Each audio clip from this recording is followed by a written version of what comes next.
Baik, Assalamualaikum warahmatullahi wabarakatuh. Waalaikumsalam warahmatullahi wabarakatuh.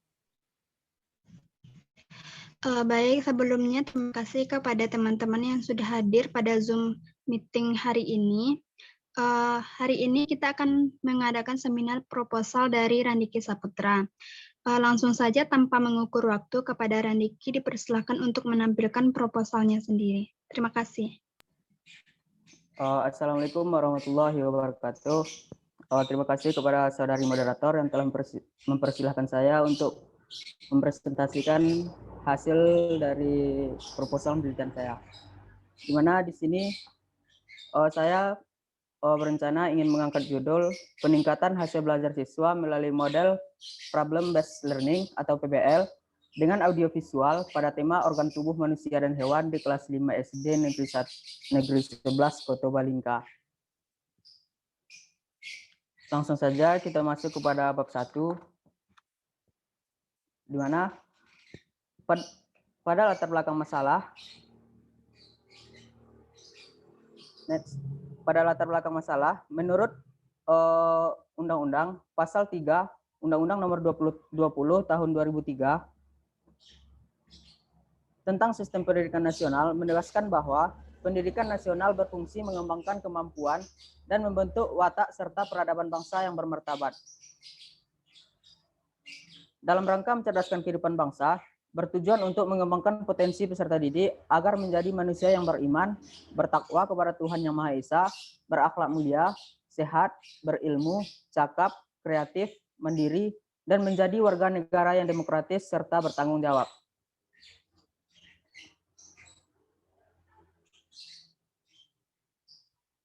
Kemudian, model PBL adalah model pengajaran yang bercirikan adanya permasalahan nyata sebagai konteks untuk peserta didik berpikir kritis dan keterampilan memecahkan masalah serta memperoleh pengetahuan.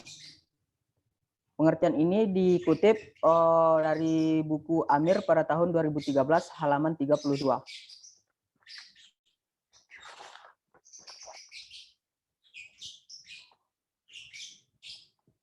Hal tersebut sesuai penelitian yang dilakukan oleh Vivin Nurul Agustin pada tahun 2013 dengan judul Peningkatan Aktivitas dan Hasil Belajar Siswa melalui Model PBL di SD Negeri 1 Wanarejan, Pemalang. Hasil penelitiannya pada siklus 1 nilai rata-rata mencapai 68,14 dan persentase tuntas belajar klasikal 70,59%. Kemudian pada siklus 2, nilai rata-rata meningkat menjadi 84,31 dan persentase tuntas belajar klasikal menjadi 92,16%. Rata-rata kehadiran siswa pada siklus 1 97,39% dan siklus 2 tetap senilai 97,39%.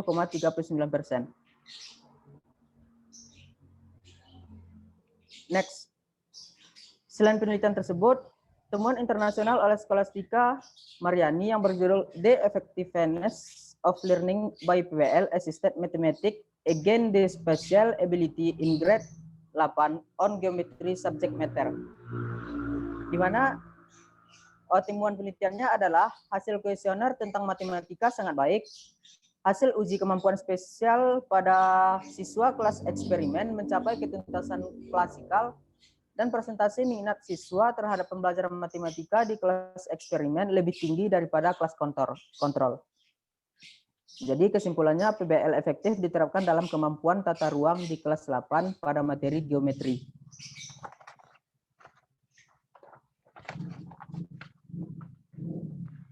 Didukung dari penelitian tentang penggunaan media audiovisual dilakukan oleh Ari Dalena pada tahun 2014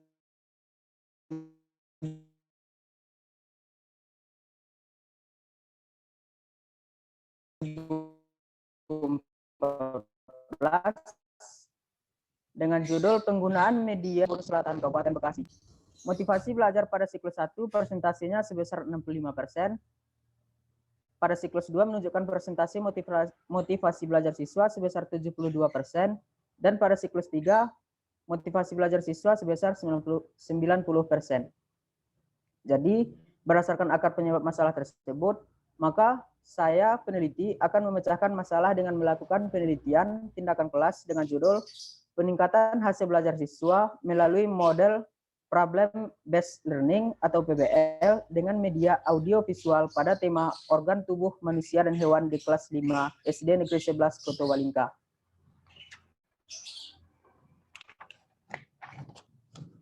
Lanjut, Wan, set 2, Wan.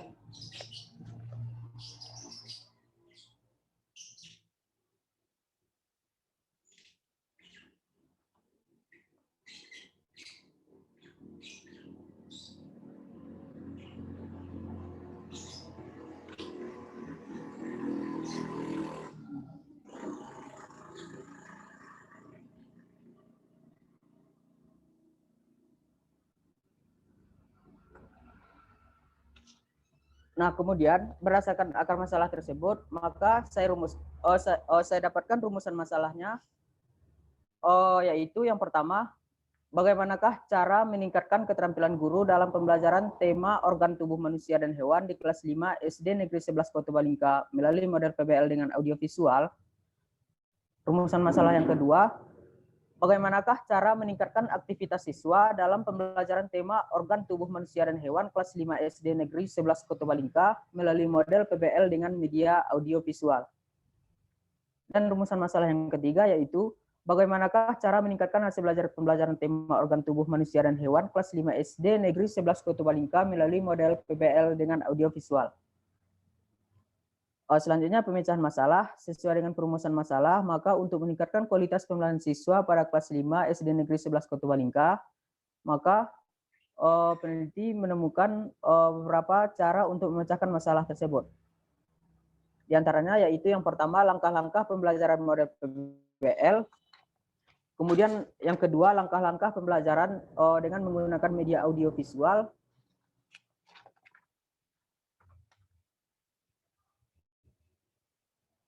dan yang ketiga yaitu langkah-langkah pembelajaran model PBL dengan media audiovisual secara umum.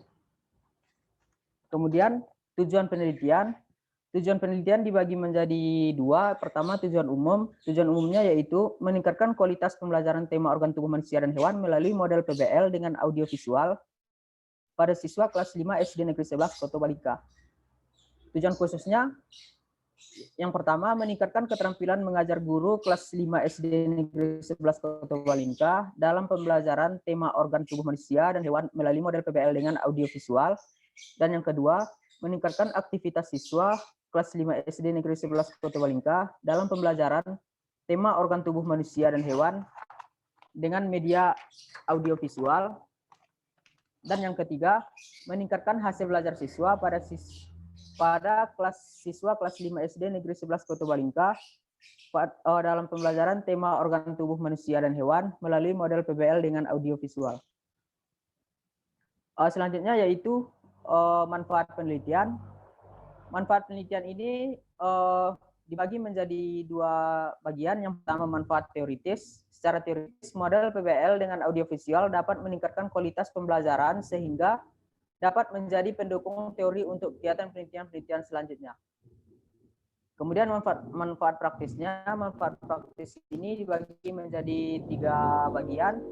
Yang pertama dari segi manfaat untuk guru, implementasi model PBL dengan audiovisual di SD diharapkan dapat mendorong para guru agar dapat mengadakan variasi pembelajaran dengan menerapkan dan melakukan inovasi pembelajaran sehingga dapat tercipta suasana pembelajaran yang aktif, kreatif, efektif, dan menyenangkan dengan metode yang bervariasi.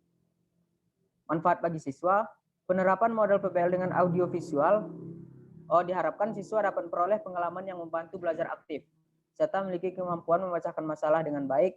Hal ini akan menciptakan suasana kerjasama yang baik. Kemudian manfaat bagi sekolah, yaitu penerapan model PBL dengan audiovisual ini dalam lingkungan sekolah dapat membantu terciptanya suasana belajar yang kondusif.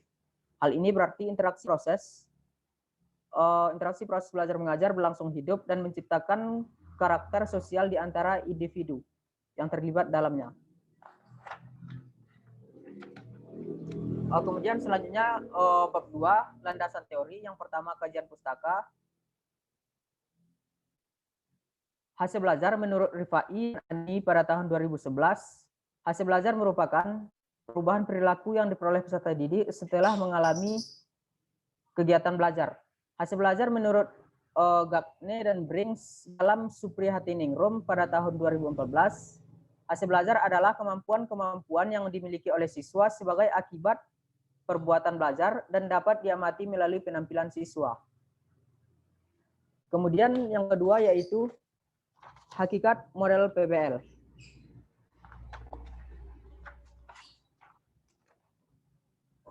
Menurut Sagala, dalam Fatur Rahman tahun 2015, istilah model dapat dipahami sebagai perumahan di dalam melakukan suatu kegiatan.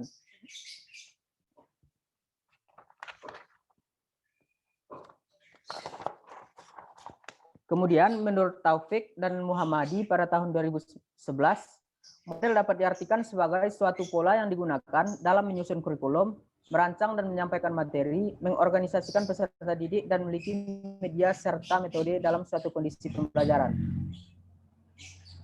Berdasarkan pendapat ahli tersebut, maka saya simpulkan bahwa model pembelajaran adalah kerangka konseptual yang menggambarkan prosedur sistematik dalam mengorganisasikan pengalaman belajar untuk mencapai tujuan belajar tertentu dan berfungsi sebagai pedoman bagi perancang pembelajaran dan para guru dalam merancang dan melaksanakan pembelajaran.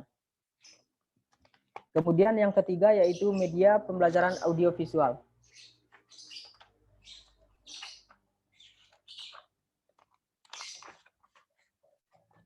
Kata media ini berasal dari bahasa Latin yaitu medius yang secara harfiah berarti tengah, perantara, atau pengantar. Namun secara khusus, media dalam pembelajaran diartikan sebagai alat-alat grafis, fotografis, atau elektronik untuk menangkap, memproses, dan menyusun kembali informasi visual atau verbal.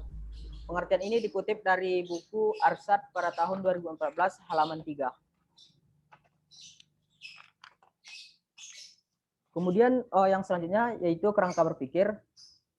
Penggunaan model dalam pembelajaran sangat berpengaruh terhadap hasil belajar yang diperoleh. Semakin tepat model yang digunakan, maka hasil yang diperoleh akan semakin maksimal. Salah satu model yang dapat digunakan untuk meningkatkan hasil belajar siswa yaitu model PBL atau Problem Based Learning. Model PBL ini merupakan suatu model yang mengarahkan siswa menemukan konsep pengetahuan sendiri dengan prosedur yang didasarkan pada suatu metode ilmiah. Siswa lebih aktif dalam pembelajaran karena mereka yang akan mengkonstruksi pengetahuan baru. Kemudian yang ketiga yaitu hipotesis. Berdasarkan kajian teori serta kerangka berpikir yang telah diuraikan sebelumnya, maka hipotesis tindakan dalam penelitian ini adalah melalui model problem based learning dengan media audiovisual dapat meningkatkan hasil belajar siswa kelas 5 SD Negeri 11 Kota-Walingka. Next.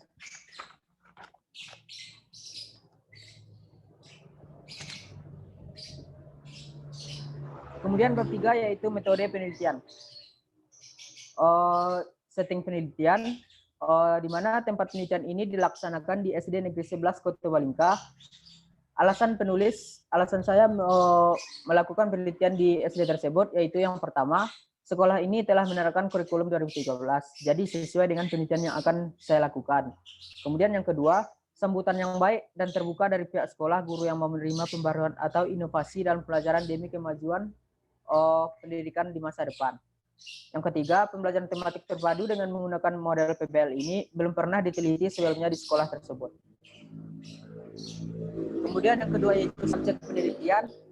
Subjek penelitian dalam penelitian ini adalah guru dan siswa kelas 5 SD Negeri 11 Kota-Walingka pada semester 1 tahun ajaran 2021-2022 dengan jumlah siswa sebanyak 35 orang. Adapun yang terlibat dalam penelitian ini yaitu yang pertama peneliti pada kelas 5 SD Negeri 11 Kota-Walingka dan kedua guru kelas 5 SD Negeri 11 Kota-Walingka dan yang ketiga teman-teman sejawat. Waktu penelitian dilaksanakan pada semester Juli-Desember tahun ajaran 2021-2022 di kelas 5 SD Negeri 11 Kota-Walingka. Kemudian yang kedua yaitu rancangan penelitian. Satu, pendekatan dan jenis penelitian. Pendekatan penelitian. Pendekatan yang digunakan dalam penelitian ini adalah pendekatan kualitatif dan kuantitatif karena penelitian ini akan mengamati fenomena yang terjadi di lapangan. Penelitian menggunakan pendekatan kualitatif dan kuantitatif yang disebut pendekatan metode gabungan. Pengumpulan data melibatkan pemeroleh baik informasi numerik maupun informasi teks. Kemudian yang kedua yaitu jenis penelitian. Jenis penelitian yang digunakan adalah penelitian tindakan kelas atau classroom action research.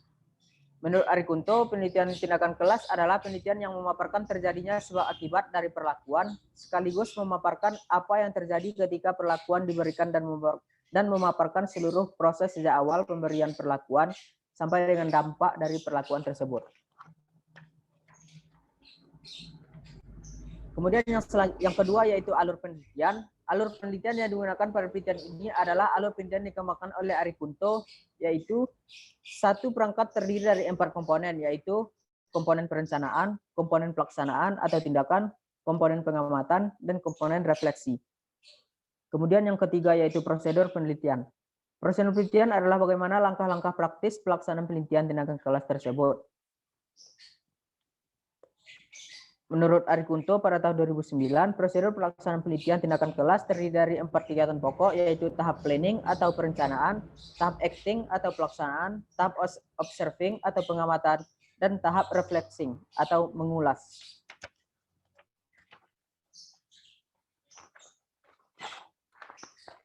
Kemudian yang ketiga yaitu data dan sumber data.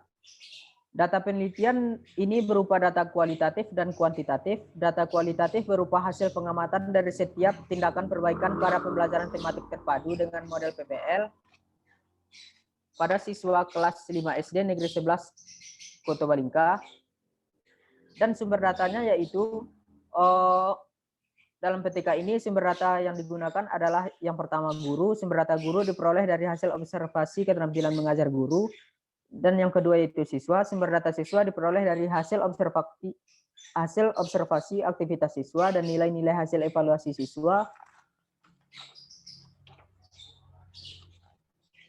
Dan yang ketiga yaitu data dokumen. Sumber data dokumen berupa data awal nilai hasil tes sebelum dilakukan. Kemudian yang D yaitu teknik pengumpulan data dan instrumen penelitian. Teknik pengumpulan data yang dilakukan dalam penelitian ini adalah yang pertama teknik tes, dan yang teknik tes ini adalah seperangkat tugas yang harus dikerjakan atau sejumlah pertanyaan yang harus dijawab oleh peserta didik untuk mengukur tingkat pemahaman dan penguasaan terhadap cakupan materi yang dipersyaratkan. Kemudian yang kedua yaitu teknik pengumpulan datanya melalui teknik non-tes adalah suatu alat penilaian yang digunakan untuk mendapatkan informasi tertentu tentang keadaan peserta tes tanpa menggunakan tes. Pengertian ini dikutip dari Hamdani pada tahun 2011. Kemudian instrumen penelitian, instrumen atau alat penelitian yang dilakukan dengan lembar observasi aktivitas guru, lembar observasi aktivitas siswa, dan butiran-butiran tes serta non-tes.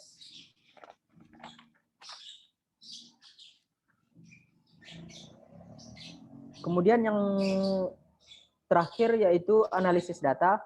Proses penelitian akan diakhiri dengan proses analisis data. Proses ini merupakan sebuah tahap yang bermanfaat untuk menerjemahkan data hasil penelitian agar lebih mudah dipahami pembaca secara umum. Berdasarkan pendapat di atas, maka dapat disimpulkan data yang diperoleh dalam penelitian ini dianalisis dengan menggunakan model analisis data kualitatif dan kuantitatif. Analisis data akan dilakukan terhadap data yang direduksi, baik data perencanaan, pelaksanaan, maupun data evaluasi. Analisis ini dilakukan secara terpisah-pisah. Hal ini dimaksudkan agar dapat ditemukan berbagai informasi yang mendukung dan menghambat pembelajaran. Baik, sekian dari saya kembalikan ke moderator. Baik, terima kasih kepada Randiki yang telah seminar proposal penelitiannya, dan selamat kepada Randiki telah berhasil menseminarkan proposal penelitian. Selanjutnya yaitu seksi pertanyaan. Apakah dari teman-teman ada yang ingin bertanya? Sekali lagi, apakah dari teman-teman ada yang ingin bertanya? Baik, sekiranya tidak, kita lanjut pada sesi kritik dan saran. Kepada kontributor 1 dan 2 dipersilahkan. Baiklah, saya sebagai kontributor 1 akan memberikan beberapa saran kepada Randiki Saputra. Sebelumnya, saya ucapkan selamat kepada Randiki yang sudah menyelesaikan seminar proposalnya.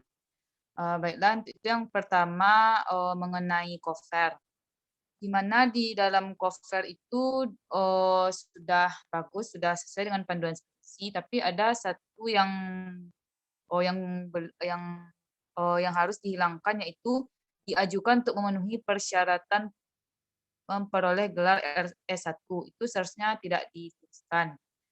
Yang kedua mengenai daftar isi. Pada daftar isi yaitu bagian landasan teorinya. Itu seharusnya kajian pustakanya itu dituliskan subjudulnya, poin-poinnya.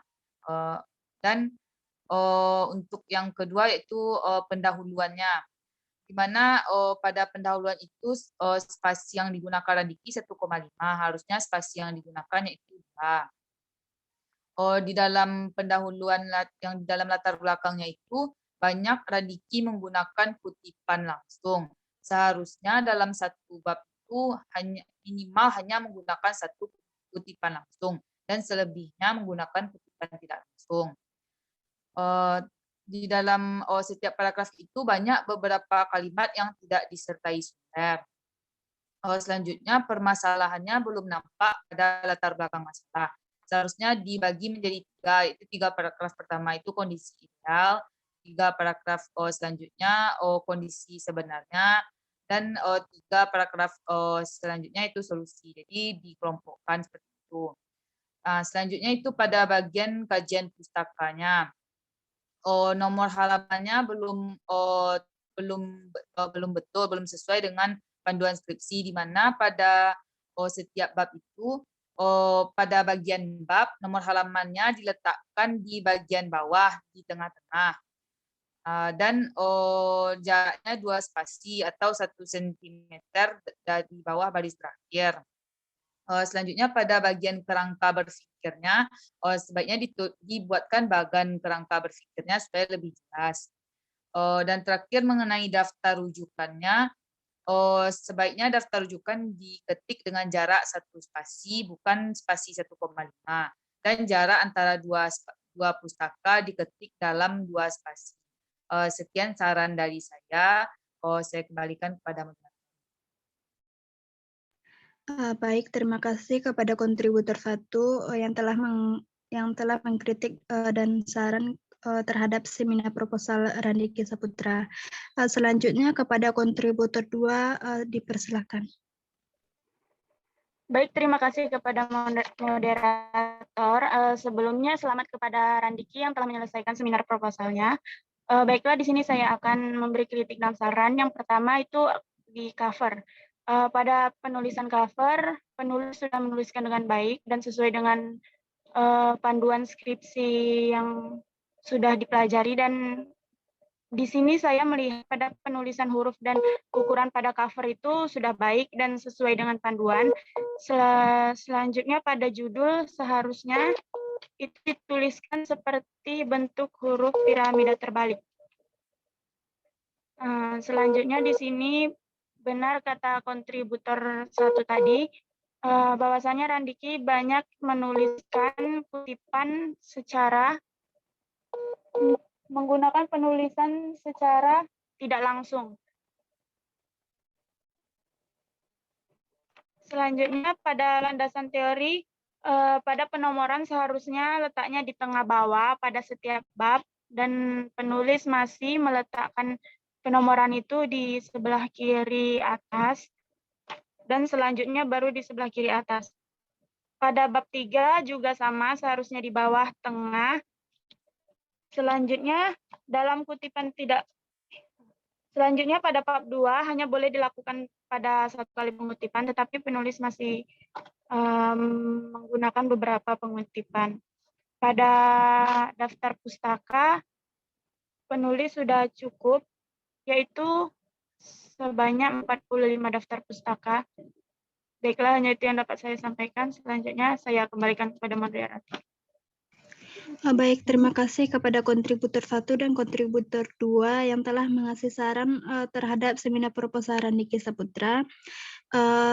Dengan adanya saran dan kritik, maka penyaji akan memperbaiki seminar proposalnya dengan lebih baik. Mungkin sekian dari seminar proposal Randiki Saputra.